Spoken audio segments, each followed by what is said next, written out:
देखिए जी, मेरी बात सुने।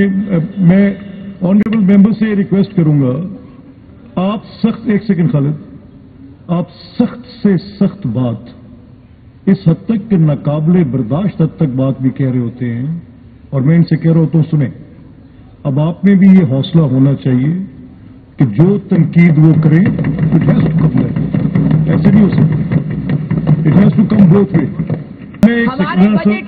हमारे बजट में मैं मैडम आपसे एक सेकंड प्लीज, राणा साहब, नहीं, not at all sir, I will not, मेरी सुन लेना, ठहरे, ऐसे नहीं, प्लीज डोंट इंटरप्ट, मेरी बात सुने, देखें, एक सेकंड ठहर दे मलिक खालिद प्लीज। ये जनरल डिस्कशन बजट की एक आपकी वो अपॉर्चुनिटी है जिसमें आपको किसी को इंटरप्ट नहीं करना चाहिए। This is in favour of the honourable members, तो प्लीज आप इसको उनको बात करने देंगे, आपका भी राइट है, इनका भी right. It's a very historic time in Punjab कि हमारी एक आयरन लेडी चीफ मिनिस्टर बन के आई हैं और उन्होंने 28 दिनों से कम दिनों में 28 से ज्यादा प्रोजेक्ट्स जो हैं वो उनको अप्रूव करके उनको पाइपलाइन में डाल भी दिया है। मुकाबला करना तो बनता है, हमारे जो वसीम अकरम प्लस थे वो प्लस की बजाय माइनस में ज्यादा जाते थे। उन्होंने तो आते साथ ही भट्टा मजदूरों की जो तालीम थी वो उनसे छीन ली, जो कि अब दोबारा चीफ मिनिस्टर ने शुरू करवाई है। फिर उसके बाद आपने सड़कों की बात की, जो रूरल रोड प्रोग्राम है जो कि शहबाज शरीफ ने शुरू किया था और फार्म टू मार्केट रोड्स पूरे पंजाब में फैलाई थी। आप यकीन करें पिछले 4 साल में 1 रुपया किसी रोड की मुरम्मत के लिए नहीं लगाया गया। सारे एमपीए, सारे एमएनए रो रो के उन्होंने पैसे मांगे, लेकिन इन्होंने बिल्कुल तवज्जो नहीं दी। हमारे बजट में मैं मैडम आपसे एक सेकंड प्लीज, राणा साहब, नहीं, not at all sir, I will not, मेरी सुन लेना, ठहरे, ऐसे नहीं, प्लीज डोंट इंटरप्ट, मेरी बात सुने, देखें, एक सेकंड ठहर दे मलिक खालिद प्लीज। ये जनरल डिस्कशन बजट की एक आपकी वो अपॉर्चुनिटी है जिसमें आपको किसी को इंटरप्ट नहीं करना चाहिए। This is in favour of the honourable members, तो प्लीज आप इसको उनको बात करने देंगे, आपका भी राइट है, इनका भी राइट है, प्लीज। बहुत शुक्रिया स्पीकर साहब। हमारे बजट में रोड रिपेयर पे 127 अरब रखा गया है और 500 सड़कें जो हैं उनकी 6 महीने के अंदर अंदर सीएम साहिबा ने ऑर्डर दिए हैं कि आपने इनकी कंप्लीट रोड रिपेयर पूरे पंजाब में करनी है। मैं इसके बाद हेल्थ सेक्टर पे आती हूँ। स्पीकर साहब, हेल्थ सेक्टर का जो सिचुएशन है जो पिछले 4 साल में हुई, सबसे बड़ा जो स्कैम हमने देखा वो हेल्थ कार्ड का था।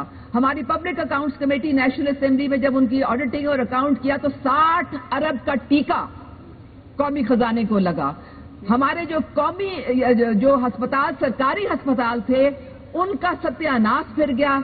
जो जितनी चांदी थी वो प्राइवेट अस्पतालों की होगी, जितने जो डॉक्टर्स थे उन्होंने इलाज के लिए हर एक को वो हेल्थ कार्ड में पैसे बटोरने के लिए प्राइवेट अस्पतालों में भेजना शुरू कर दिया, जिसकी वजह से हमारे जो सरकारी डीएचक्यूज, बीएचक्यूज हॉस्पिटल्स हैं उनमें दवाइयां भी बंद हो गई। किसी को फ्री दवाइयां भी नहीं मिली जो कि शहबाज शरीफ ने शुरू करवाई थी। हाल ये है हमारे बानी साहब का कि जब उनकी टांग में जो गोली लगी तो इंस्टेड कि वो आईनी तरीके से, कानूनी तरीके से किसी गवर्नमेंट हॉस्पिटल में मेडिको लीगल कराते, वो 3 घंटे मुंह रुख किया उन्होंने शौकत खानम का और लाहौर में जाके मेडिको लीगल कराया।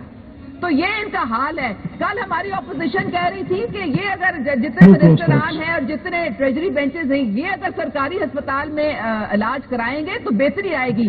तो पहले अपने बानी साहब को तो कह दें, खुदा के लिए मेडिको लीगल तो किसी गवर्नमेंट अस्पताल में जाके करा लेते, जो कि एक आईनी कानूनी रिक्वायरमेंट थी जो कि उन्होंने नहीं की।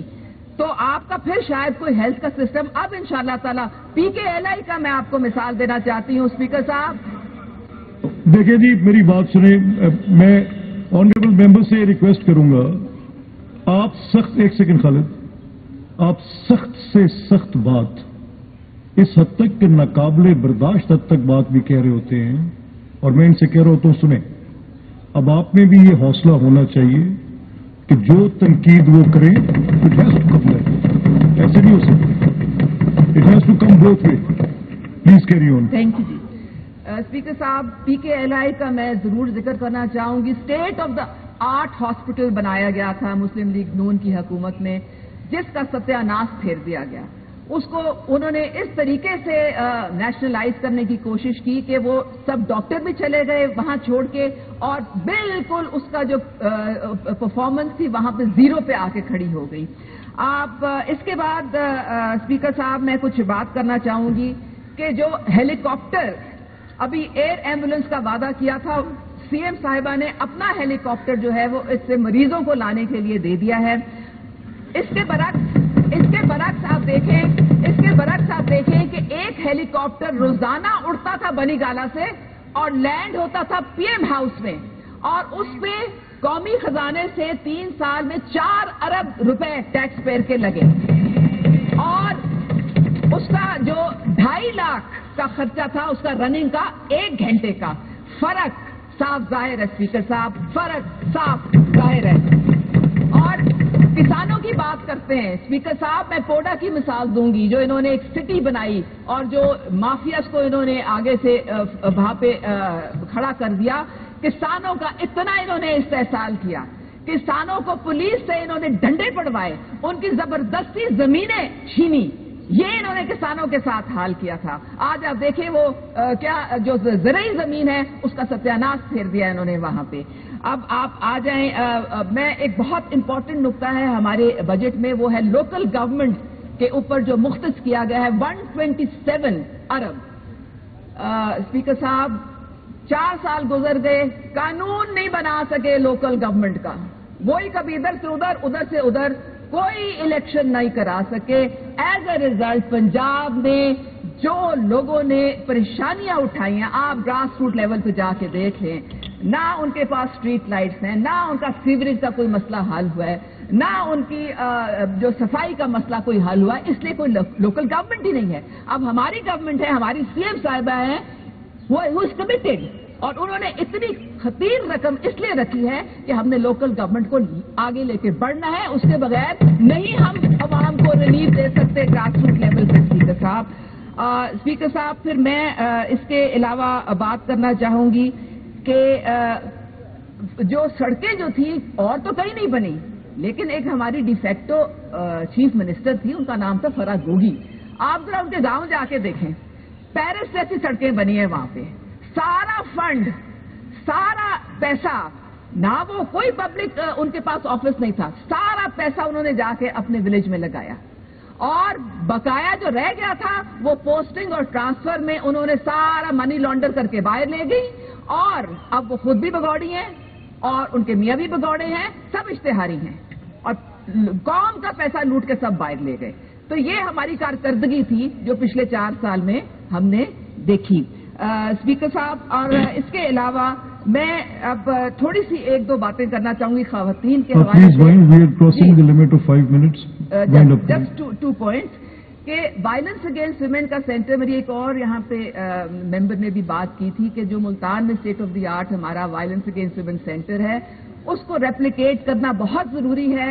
पंजाब के तमाम डिस्ट्रिक्ट्स में दारुल अमान्स को उनके साथ कलाम कर लें तो हमारे खजाने पे भी इतना बोझ नहीं पड़ेगा, उन सबको अपग्रेड कर लें, क्योंकि अगर हम अपनी खवातीन को हरासमेंट से महफूज पब्लिक स्पेसेस नहीं प्रोवाइड करेंगे तो वो ना बाहर निकल सकेंगी, ना अपना हिस्सा डाल सकेंगी जीडीपी में। तो इसलिए मैं मेरे रिक्वेस्ट करती हूं कि इस पे जरूर तवज्जो दी जाए, और उनके लिए वर्किंग विमेन हॉस्टल्स का तो ऑलरेडी हमारी सीएम साहिबा ने कमिट किया है। यूथ के लिए 20,000 जो उन्होंने मोटरसाइकिल्स है वो भी शुरू हो गई है हमारी स्कीम।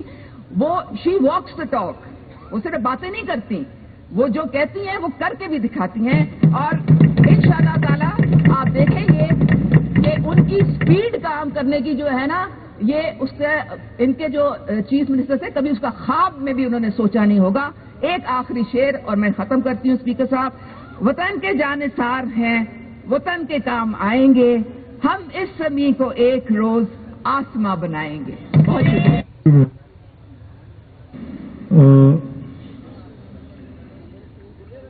मलिक फहद मसूद साहब।